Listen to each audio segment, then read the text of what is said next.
Joining us now to talk more about possible security concerns is John Cohen, a former DHS intelligence official who served as a senior Homeland Security Policy Advisor to Arizona Governor Janet Napolitano. So you've worked on a worldwide scale. You've worked here in Arizona. Thank you for being here. I appreciate it.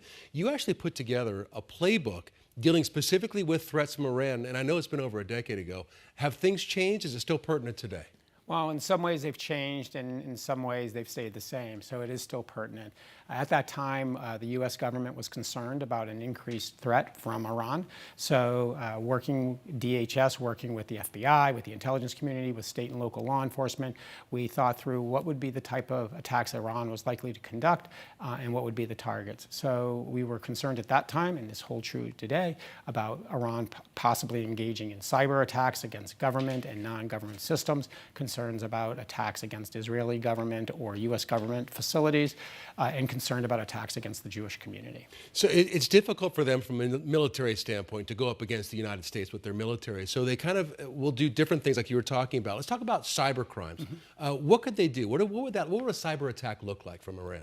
Well, Iran's been very active on the cyber front. They've targeted state and local government information systems such as 911 centers with what we call denial service attacks.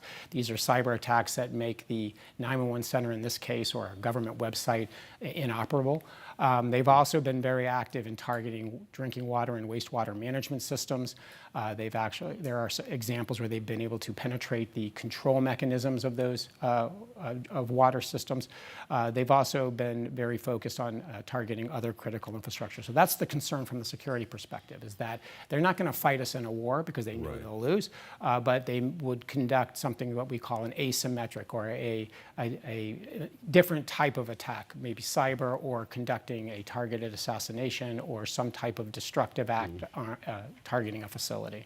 So I mean, here we are with the ceasefire. We don't know if it's going to hold, but you don't think the threat is past? I mean, if it could be a year out, is Iran the kind of place that will try to get revenge a year later? Or like you said, you worked on something over a decade ago.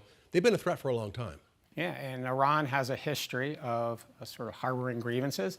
And while, again, they are usually very reticent about doing something that's going to result in a significant military operation being conducted against them, they will do things to get the point across that they were the victim of an unfair aggression, and therefore they're going to fight back.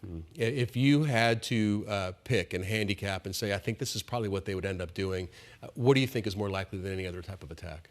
I think, and law enforcement is actually taking steps to minimize the potential for this, but I think a cyber attack against a government or a critical infrastructure system would be a likely vector, or some type of targeted act directed at the Jewish community. Well, thank you so much for coming in. Thank you for what you're doing for the country. Appreciate it. Nice to be with you. All right, Tran, back to you.